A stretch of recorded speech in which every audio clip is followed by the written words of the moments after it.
idem.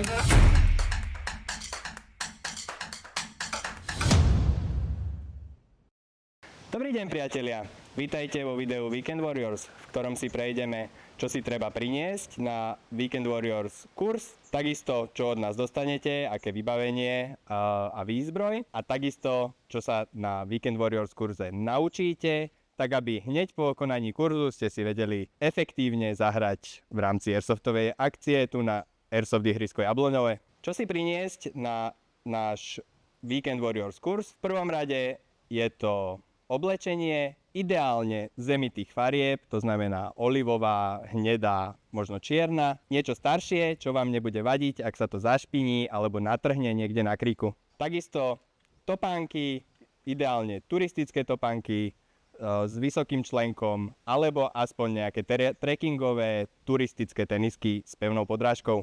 V neposlednom rade je to nejaká šatka alebo bufka, respektíve odporúčame košelu s golierom, tak aby keď dostanete zbraň s popruhom, ste si neoškreli s tým popruhom krk.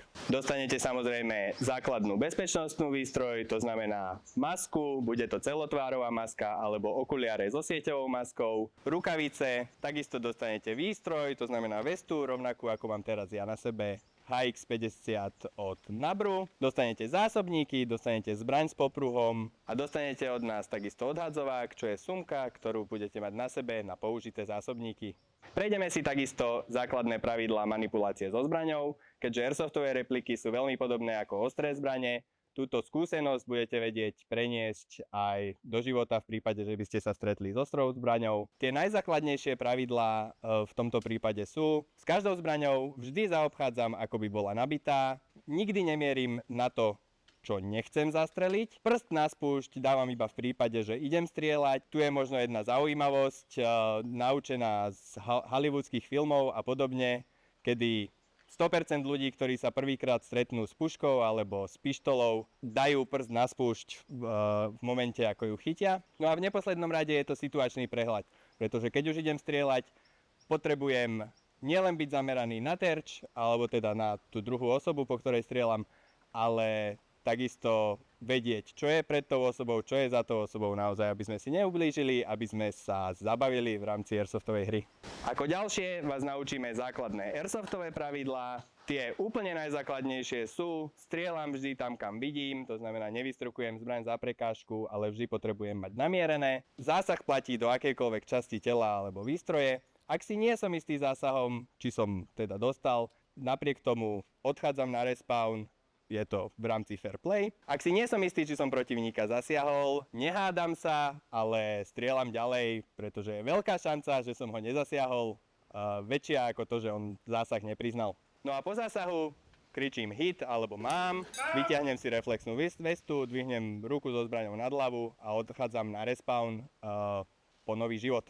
V rámci kurzu si ukážeme takisto tzv.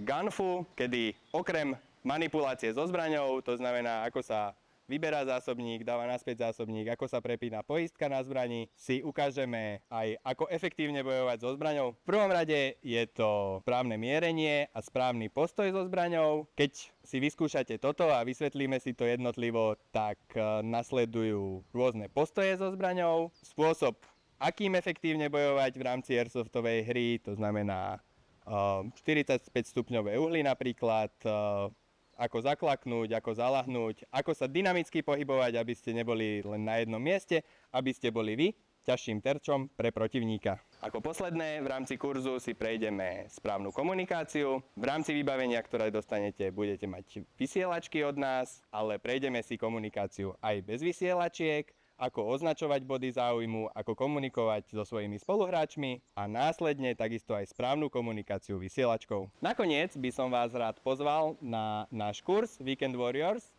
Kliknite si na weekendwarriors.sk, nájdete nás na webe, nájdete nás na Instagrame, nájdete nás na YouTube a poďte si to skúsiť. Airsoft je sranda. Čau!